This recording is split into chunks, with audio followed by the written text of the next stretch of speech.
May yellow pin, kuya? Wala po eh, tulingan lang, kalumahan. Anong alumahan? Nakagalong mo. Ayaw ko. Wag na lang.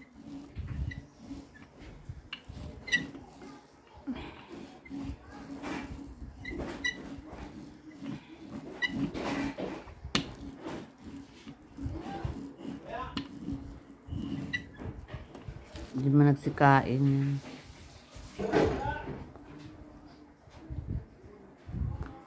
Min.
Vicen, sa SNR hindi ka nagpasak na resume? Hindi, kahit magpasa ka lang ng sa link nila.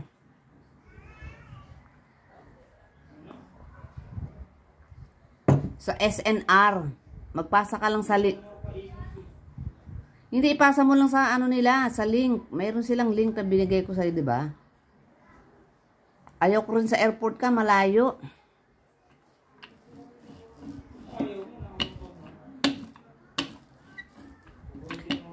Hindi sigurado na matatanggap tayo doon, wala tayong kilala.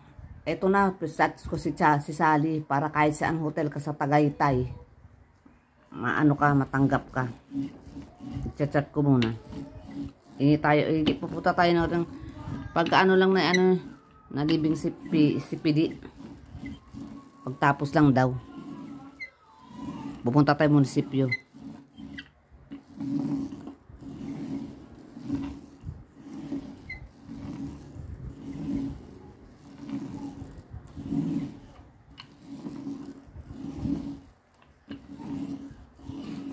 Hindi natin sure matatanggap tayo kaya sa ano.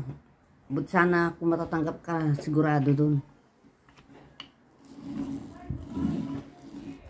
Mas kabisado mo dito papuntang Tagaytay ang biyahe. Dito ka na lang.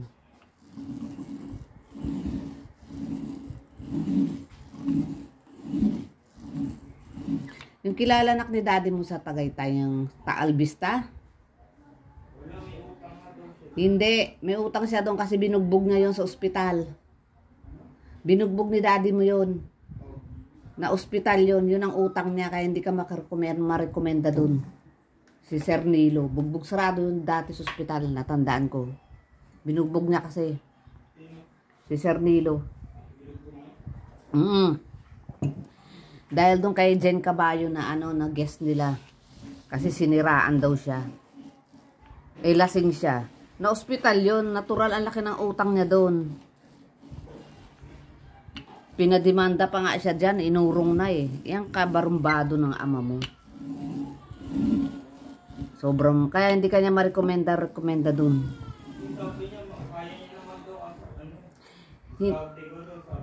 Hindi. Eh, ang mga diskarte mo naman, wala kang kakilala. Wala rin yun, matatagalan ka mag-apply. Kailangan sa'yo, diskarte mo, may kilala ka rin. Hindi kanya kung talagang wala siyang utang doon sa ospital, pagbugbog niya kay Sir Nilo. O, isa pa yun, nadagdagan din yun. Kasi, uto-uto siya eh, nagpa-uto kay Jojo eh. Na siya pa, alam mo to si Jojo, napaka-wise talaga sa ginagawa niya sa kapatid niya. Hindi ko alam yun, nagkautang siya doon. Di man lang nagsabi sa akin. Oh. Kaya dapat, sabi ko, sasabihin mo sa akin, alam mo si Jojo, sinungaling yan.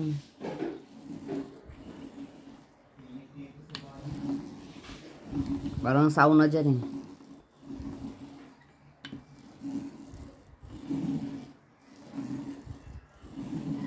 Nuknukan ng sinungaling yan si Jojo. Ang daming kinurakot na pera yan kay daddy mo. Ito namang isa, nangutang. Hindi, binugbog na rin yun talaga.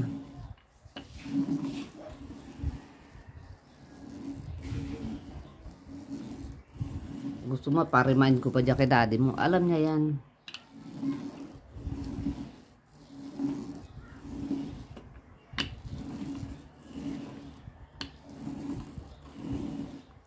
Pag nagbabayad ka sa anak si daddy mo, walang sobra.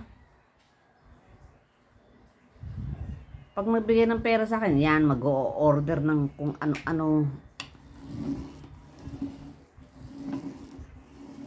Yan, mamaya maglalaba ako. Damit ko. Bahala kayo sa damit nyo.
Thanks for watching, guys. Please subscribe and like and share.